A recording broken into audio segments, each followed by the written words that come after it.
నమో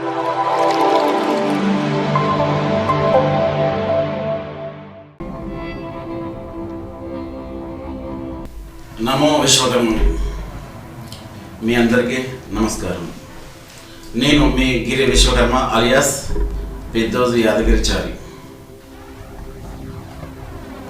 right view ఛానల్కు స్వాగతం. ఎందుకంటే ఈరోజు జగద్గురు ఆదిశంకరాచార్యుడు జన్మదినం సందర్భంగా మంచి కార్యక్రమం ప్రారంభించాలని ఈరోజు ఈ ఛానల్ ప్రారంభిస్తున్నాం. అందరూ దీనికి ఆదరించాలని కోరుకుంటున్నాం. జగద్గురు అంటే నాకు తెలిసినంత వరకు ముగ్గురు నాకు తెలిసినంత వరకు. ఒకరు జగద్గురు శ్రీమతి విరాట్ పుత్రుడు వీరబ్రహ్మేంద్ర స్వామి వారు, 2 జగద్గురు ఆదిశంకరాచార్య వారు, 3 కృష్ణ మధ్య జగద్గురు శ్రీకృష్ణ భగవానుడికి. ఈ ముగ్గురికే ఈ కరెక్ట్ షుడబుల్ అవుతుందని నేనైతే అనుకుంటున్నాను. ఈరోజు అనగా వైశాఖ మాసం శుక్లపక్షం పంచమి తేదీ నాడు కేరళ రాష్ట్రంలోని కాలడి ప్రాంతంలో శివగురు ఆర్యమ్మ విశ్వ బ్రాహ్మణ దంపతులకు జన్మించిన వారు జగద్గురు ఆదిశంకరాచార్య. పువ్వు పుట్టగానే పరిమళిస్తుంది అంటారు కదా. అతను జీవించిన కాలం కేవలం 32 సంవత్సరాలు మాత్రమే. కానీ అతని వైభవము, అతని జ్ఞానము 1000 సంవత్సరాల తరబడి కాదు, ఇంకెక్కువ సరిపోయేంత జ్ఞానము ఇచ్చిపోయాడు. సాధారణ శకం 788 నుండి 820 సాధారణ శకం వరకు జీవించినట్టు కొన్ని ఆధారాలు ఉంది. అతను జన్మించే సమయానికి మన హిందూ మతం భ్రష్టు పట్టిపోయింది. అంటే సనాతన ధర్మం అంతరించిపోయే ప్రమాదం వచ్చింది. కారణ జన్ముడిగా జన్మించిన ఇతను అప్పటికే ప్రబలి ఉన్న జైన మతము, బౌద్ధ మతము, 72 అవైదిక మతాలు ప్రజ్వలిగిపోతున్నాయి అప్పటికే. ఎందుకోసం అంటే వాటికి అవకాశం ఎలా వచ్చిందంటే మన సనాతన ధర్మంలో కర్మకాండలకు ఎక్కువ వాల్యూ ఇవ్వడం వల్ల. అంటే యాగాలు, యజ్ఞాలు, జంతు బలులని ఇలా రకరకాలుగా వ్యయ ప్రయాసాలకు వచ్చి చేరని పరిస్థితి. ఒకానొక సమయంలో అసలు సనాతన ధర్మం వెళ్ళిపోతుంది అనుకున్న సమయంలో అతను అందరికీ బుద్ధి చెప్పే విధంగా సనాతన ధర్మాన్ని పునర్వ్యవస్థీకరించింది. అంటే 72 అవైదిక మతాలను హేతుబద్ధంగా, తర్కబద్ధంగా, శాస్త్రబద్ధంగా వాళ్ళను ఓడించి కాశ్మీరంలో ఉన్న సర్వజ్ఞ పీఠాన్ని అధిరోహించిన వ్యక్తి. ఇంతవరకు దక్షిణ ప్రాంతం నుండి కాశ్మీరంలో ఉన్న, అంటే ప్రస్తుతం పాకిస్తాన్లో ఉంది, దాన్ని అధిరోహించిన వాళ్ళు ఎవరూ లేరు. ఒక జగద్గురు ఆదిశంకరాచార్య వారు. జగద్గురు అనే పదము నాకు తెలిసినంత వరకు ముగ్గురికే సూటబుల్ అవుతుంది అనుకుంటున్నాను. ఒకరు శ్రీమద్ విరాట్ పుత్రుడు వీరబ్రహ్మేంద్ర స్వామి వారు.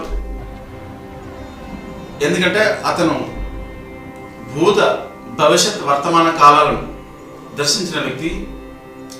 ఎక్కడ ఏ మూల వింతలు జరిగినా, విడ్డూరాలు, పెద్ద పెద్ద రోగాలు వచ్చినా, ఏదన్నా జరగడానికి జరిగినా ఇది అయ్యో బ్రహ్మంగారు చెప్పిండు, పొదులు వీరబ్రహ్మేంద్ర స్వామి చెప్పారు, కాలజ్ఞానంలో రాసిండు అనే విధంగా చెప్పుకుంటారు.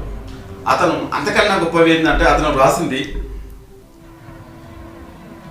శ్రీకృష్ణ భగవానుడు భగవద్గీత బోధించి 700 పైగా శ్లోకాలతో ఎట్లయితే ఆ శ్రీకృష్ణుడు ద్వారా మనకు వచ్చాయో ఆ విధంగా దాన్ని సరళీకృతం చేసి మన పుదూరు వీరబ్రహ్మేంద్ర స్వాముల వారు పామరులకు సైతం అర్థమయ్యే విధంగా కాళికాంబ సప్తశతి, ఇది ఒకటి చాలా ఇంపార్టెంట్. అది 2వది వీర కాళికాంబ తత్వగీతాలు. ఎవరు మానవ కుల మత వర్గాలకు అతీతంగా ఎంత సంస్కరించిందంటే చాలా సంస్కరించింది. అంటే సంఘ సంస్కర్త కూడా అతను. అందుకే మన సీనియర్ ఎన్టీఆర్ గారు ట్యాంక్ బండ్ పై తన విగ్రహం కూడా పెట్టాడు. 2వ వ్యక్తి జగద్గురు ఆదిశంకరాచార్య వారు.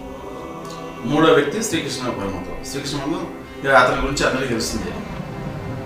ఆదిశంకరుల వారి తల్లిదండ్రులు శివగురు ఆర్యాంబ దంపతులు పుట్టిన శంకరాచార్యులు చింతనంలో తండ్రిని పోగొట్టుకున్నాడు. ఆ బాధ్యత తల్లిపై పడింది. ఇతను కారణ జన్ముడు. ఏంటంటే ఇతను ఏం పని చేయడానికి వచ్చాడు భూమి మీదకి, అవతరించడానికి కారణం ఏంది అంటే ఒక శివాంశ సంభూతుడై ఉన్నాడు. అందరికీ ఇప్పుడు అదే అంటారు, శివాంశ సంభూతుడు. చిన్నతనంలోనే అతను చాలా ఏకసంతాగ్రహి. అంటే ఒక్కసారి విన్నది దానికి ఆమూలాగ్రం చదివే వ్యక్తి. అన్ని విద్యలో నేర్చుకున్నాడు చాలా వరకు. తల్లి యొక్క బాధను కూడా గుర్తించాడు. సన్యాస దీక్ష తీసుకున్న సమయంలో తల్లి అడ్డు చెప్పింది. అంటే ఎందుకోసం అడ్డు చెప్పింది అంటే ఉన్నదే ఒక కొడుకు, నీ వెళుతున్న వయో సమయంలో వయోవృద్ధులు అయినాక నా పరిస్థితి ఎవరు అని ఆలోచించి ఆమె అడ్డుకోలు వేసింది, వద్దన్నది. కానీ అతను తల్లికి నచ్చజెప్పి సన్యాస దీక్ష తీసుకున్నాడు. తల్లి కోసం ఇంకేం చేశాడంటే అతను పూర్ణా నదిని ఇంటికి తీసుకొచ్చాడు. అంటే కన్న తల్లి ఆ తల్లి ఆ నీళ్ళ కోసం పూర్ణా నదికి పోయి తెస్తుంటే సొమ్మసిలు పడిపోతే ఆ బాధను చూడలేక అయ్యో అమ్మ అని అతని శక్తితో పూర్ణా నది ఒక పాయను తీసుకొచ్చి ఇంటి దగ్గర తీసుకొచ్చాడు. అంటే తల్లికి ఈజీగా కావడానికి స్నానాలు సంధ్యావందనం. అసలు వీళ్ళు త్రికాల సంధ్యావందనం చేసి విశ్వబ్రహ్మణ ఆచారం కలిగిన వాళ్ళు. రెండవది సన్యాసాశ్రమం స్వీకరించిన తర్వాత భిక్షాటనకు పోయేటప్పుడు కడు పేదరికంలో ఉన్న ఒక ఇంటికి వెళ్ళాడు. అక్కడ ఇతనికి ఇవ్వడానికి ఏమాత్రం ఏం లేదు, ఇంట్లో ఏం లేదు, కటిక దరిద్రం కొట్లాడుతుంది. ఇంట్లో ఒక చిన్న ఉసిరికాయ మాత్రమే ఉంది. ఆ ఉసిరికాయను ఆదిశంకర వారికి దానం చేసింది.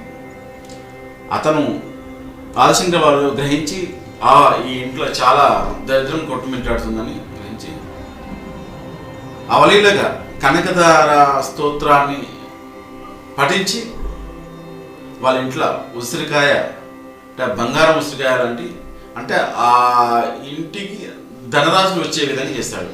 అంటే అంత మహిమ గలవాడు.